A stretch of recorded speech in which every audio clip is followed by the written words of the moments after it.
Opener Abhishek Sharma రికార్డుల మీద రికార్డులు సృష్టిస్తున్నాడు. ఫియర్లెస్ ఓపెనర్ గా పేరు తెచ్చుకున్న అభిషేక్ ఆసియా కప్ లో ప్రత్యర్థులపై విరుచుకుపడుతున్నాడు. ముఖ్యంగా పాక్ పేసర్ షాహిన్ షా అఫ్రిది బౌలింగ్ లో ఈ ఆసియా కప్ లో జరిగిన 2 మ్యాచ్లలోనూ బౌండరీలతోనే ఇన్నింగ్స్ ని ఆరంభించాడు.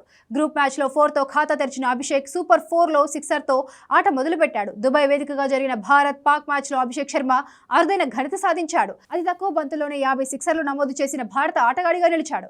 కేవలం 20 ఇన్నింగ్స్లలోనే ఈ మైలురాయిని అందుకొని West Indies power hitter Evin Louis రికార్డును సమం చేశాడు. అయితే బంతుల పరంగా చూసుకుంటే లూయిస్ కంటే వేగంగా 331 బంతుల్లో ఈ రికార్డును అందుకున్న ఏకైక ఆటగాడిగా చరిత్ర సృష్టించాడు. అదేవిధంగా ఫుల్ మెంబర్ నేషన్స్ లో అతి తక్కువ బంతుల్లో 50 సిక్స్లు బాదిన ఆటగాడిగా కూడా అభిషేక్ పేరు రికార్డులోకి ఎక్కింది. ఇప్పటి వరకు టీ20లో 20 ఇన్నింగ్స్ లో ఆడిన Abhishek Sharma 197 strike rate, 35.40 average తో 708 పరుగులు చేశాడు. అభిషేక్ తన కెరీర్లో 63 4లు, 53 సిక్స్లు బాదాడు.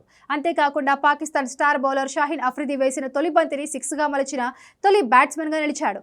ఇదే టోర్నమెంట్ లో యూఏఈపై కూడా తొలి బంతికే 6 బాదిన అభిషేక్ ఈ ఘనతను 2 సార్లు సాధించిన ఏకైక భారత ఆటగాడిగా నిలిచాడు. ఇప్పటి వరకు భారత్ తరపున తొలి బంతికే 6 బాదిన బ్యాటర్లు 4 ఉంటే అందులో అభిషేక్ శర్మ కూడా ఒకడు.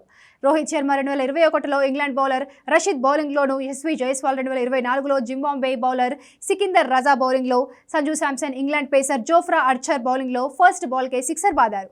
అభిషేక్ శర్మ ఈ ఫీట్ ను 2 సార్లు సాధించాడు. యూఏఈపై జరిగిన మ్యాచ్ తో పాటు పాక్ పై సూపర్ 4 లో జరిగిన మ్యాచ్ లో 6 బాది రికార్డు సృష్టించాడు. సూపర్ 4 మ్యాచ్ లో అభిషేక్ శర్మ అవకాశమే హద్దుగా చెలరేగాడు. విధ్వంసకర బ్యాటింగ్ తో 24 బంతుల్లోనే హాఫ్ సెంచరీ బాదేశాడు. ఈ మ్యాచ్ లో మొత్తం 39 బంతులాడి 6 4లు, 5 సిక్సర్లతో 74 పరుగులు చేసి క్యాచ్ అవుట్ గా వెనుదిరిగాడు. అభిషేక్ శర్మ విధ్వంసంతో మ్యాచ్ 1 సైడ్ గా మారిపోయింది.